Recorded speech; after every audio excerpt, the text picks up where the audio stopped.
Hello दोस्तों, स्वागत है आपके अपने YouTube channel S teaching centre में। दोस्तों, मैं हूं शत्रुघ्न यादव। आज के इस वीडियो में प्रतिशतता शुरू किए हैं और बिल्कुल शुरू से बेसिक से आपको बताया जाएगा प्रतिशतता। और भी वीडियोस देखने के लिए इस वीडियो के प्लेलिस्ट में आप जा के देख सकते हैं, जो डिस्क्रिप्शन में आपको लिंक मिलेगा। चलिए शुरू करते हैं। प्रतिशतता का अर्थ होता है प्रत्येक 100 पर। क्या होता है? प्रत्येक 100 पर, प्रत्येक 100 पर या प्रति 100। क्या? प्रति सैकड़ा कह सकते हैं, प्रति सैकड़ा। अब ये प्रति का क्या अर्थ होता है? प्रति होता है यानी कि हर में 100 रहेगा। किसी भी संख्या के हर में यानी नीचे 100 रहेगा, वह प्रतिशत कहलाएगा, उसे प्रतिशतता कह सकते। प्रतिशतता का चिन्ह क्या होता है? प्रतिशतता का चिन्ह ऐसा होता है। प्रतिशतता का जो वैल्यू है वह 1/100 होता है। प्रतिशत बराबर कितना होता है? 1/100।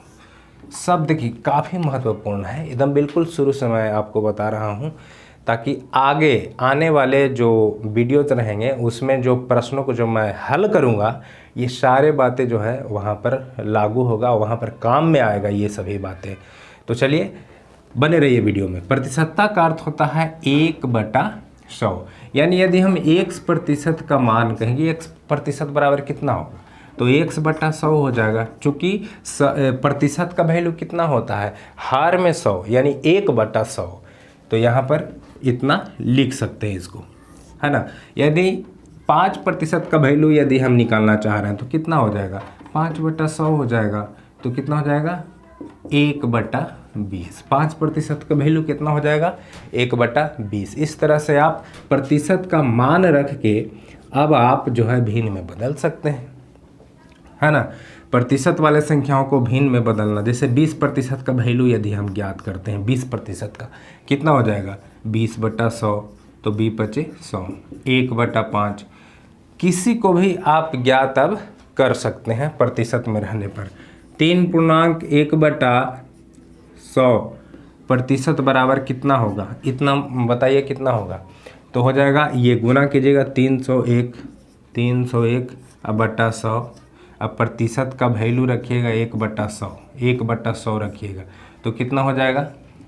एक एग्जाम्पल के तौर पर मैं यहाँ पे बता रहा हूँ, तो इतना हो जाएगा इस तरह से। तो ये मत देखिएगा कि यहाँ हर में प्रतिशत है तो कटेगा, यहाँ पर हर में 100 है तो नहीं, एक और 100 तो नीचे आ जाएगा ना हर में। तो कितना हो जाएगा? 100 × 100, 1 0 और हो जाएगा, 1 0 यहाँ गलती से लिखा गया था। तो इस तरह से प्रतिशत का वैल्यू आप रख करके किसी भी प्रतिशत के मान को सीधे सीधे भिन्न में आप ला सकते हैं। प्रतिशत का और भी बहुत सारे उपयोग होता है, जैसे कि मैं आपको बताता हूँ। जब ये देखिए प्रति सैकड़ा पर है, प्रति 100 पर है, इसका अर्थ क्या हुआ? इसका अर्थ क्या हुआ? यदि कहा जाए कि 20%, तो किसी भी संख्या का 100 का 20% होता है। 100 का यानी 100 का 20% आप कह सकते हैं। मान लेते हैं कि किसी परिवार में 20 सदस्य है। कितना? 20 सदस्य है। अभी 20 सदस्य में से 5% सदस्य जो है बच्चे हैं। तो कितना बच्चे हैं ये बताइए। तो कुल कितना है? 20। तो कुल यही हो गया 100, मतलब कुल। तो 20 का 5% जब निकालिएगा 20/100, तो एक यहाँ पर एक सदस्य जो है बच्चा निकल जाएगा। वहाँ पर 20 सदस्य में 5% बच्चा है, 20 सदस्य में 5% बच्चा है, इसका अर्थ हुआ कि एगो बच्चा है। ठीक है। तो इस तरह से मान लेते हैं कि किसी भी परिवार में 80 सदस्य है, मानते हैं एक घर में 80 सदस्य रह रहे हैं।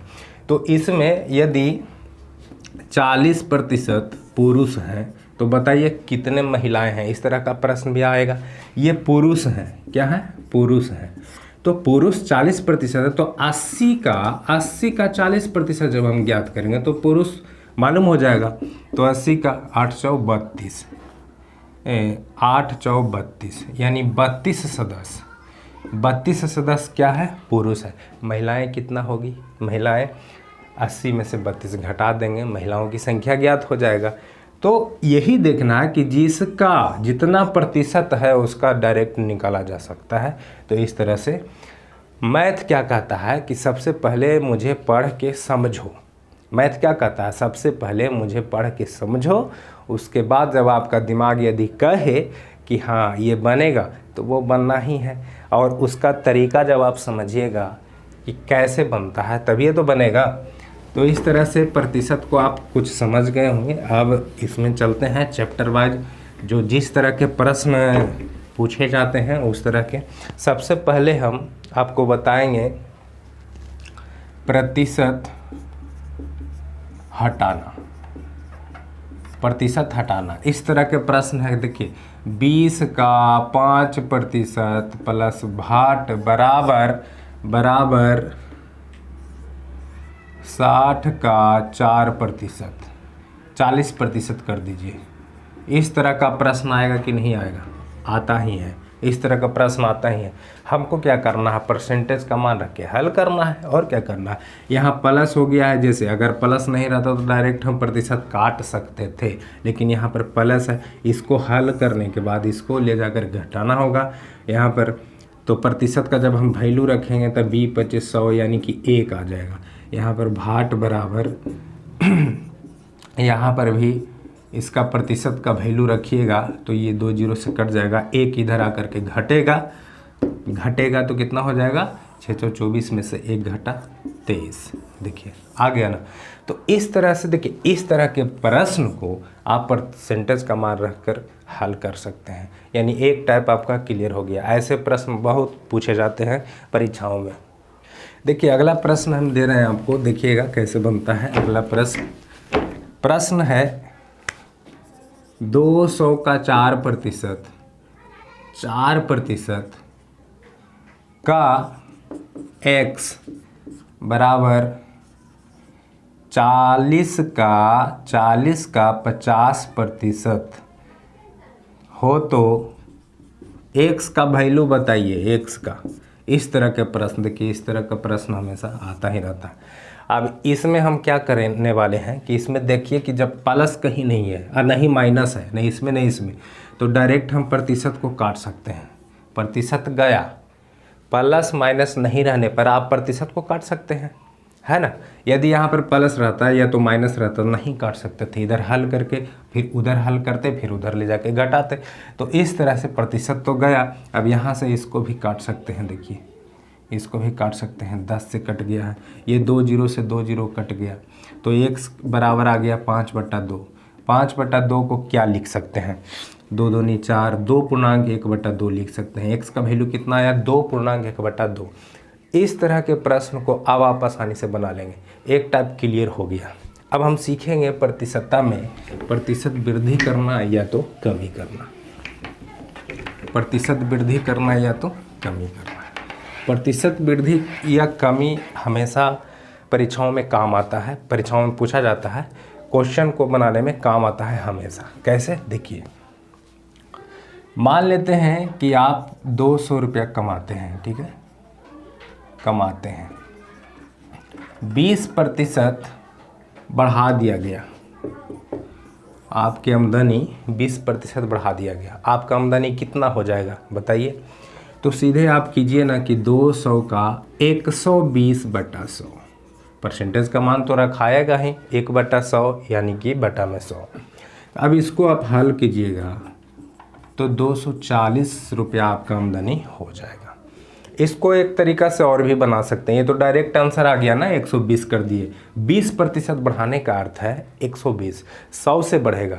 यहाँ पर अगर घटता तो 100 से कम होता ना, 80/100 करते, कमता तब। लेकिन यहाँ पर 20% क्या हुआ है, वृद्धि हुआ। तो वृद्धि हुआ है तो 120/100 सीधे इसका एक ही बार में आंसर आ गया।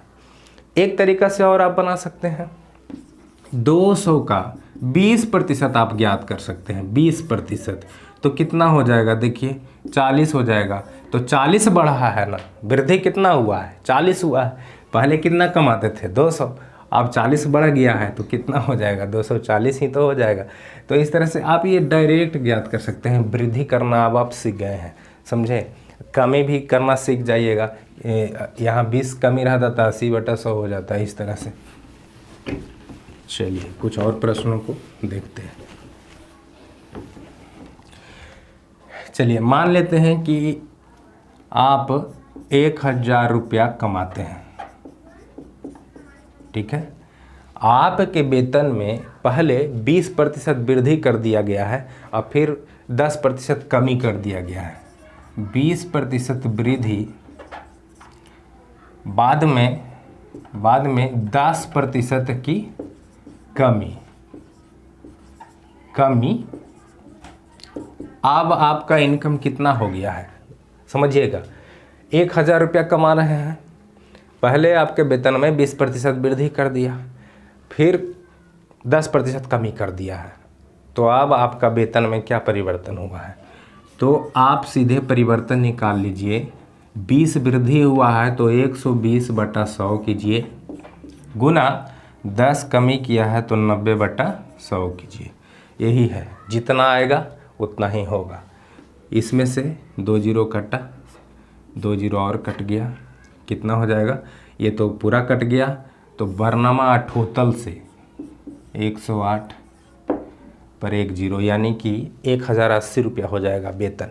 अब आपका वेतन कितना हो गया है, 1080 रुपया। पहले 20 बढ़ाया था, फिर 10 कमी किया। तो इसमें आप वृद्धि कमी दोनों समझ गए हैं। इस प्रश्न में आप कमी करना भी समझ गए और वृद्धि करना भी समझ गए हैं। इस तरह से प्रतिशत वृद्धि और कमी होता है। इस तरह से आप वृद्धि कमी दोनों सीख गए हैं। चलिए एक और प्रश्न लेते हैं। मान लीजिए कि एक संख्या का मान है 2000 है। इसका वेतन, इसमें पहले 80% का जो है वृद्धि किया, 80%, बाद में 60% कमी, तो अब कितना ही हो जाएगा बताइए। अलग अलग तो ज्ञात करना ही नहीं है, एक ही बार में हो जाएगा। 2000 का 180/100, 80 वृद्धि किया है तो 180/100, 60 कमी किया है तो 100 में से 60 घटेगा तो कितना हो जाएगा, 40/100। इस तरह से ये 2 जीरो ख़त्म हो गया, 2 जीरो यहाँ भी ख़त्म हो गया। अब 18 और 4 में गुना कर दीजिए और उसके बाद 2 से गुना, इसको पूरा गुना कर दीजिए।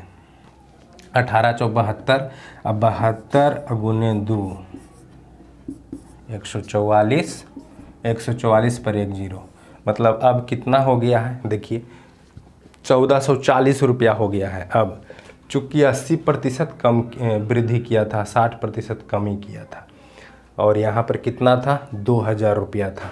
लेकिन इसको तो और आना चाहिए, कहीं गलती हुआ है क्या, देखिए 18 3 54, 18 चौ 72, 72 गुने 2 हो जाएगा, 2 दूनी 4, 7 दूनी 14, 100, नहीं सब सही है। तो इस तरह से इतना इसका वैल्यू हो जाएगा, है ना। तो दोस्तों प्रतिशत में वृद्धि कमी को आप अच्छी तरह से समझे होंगे। अब मिलते हैं अगले टाइप में इसके आगे जो भी टाइप है उसे लेकर के फिर से हम हाजिर होंगे अगले वीडियो में।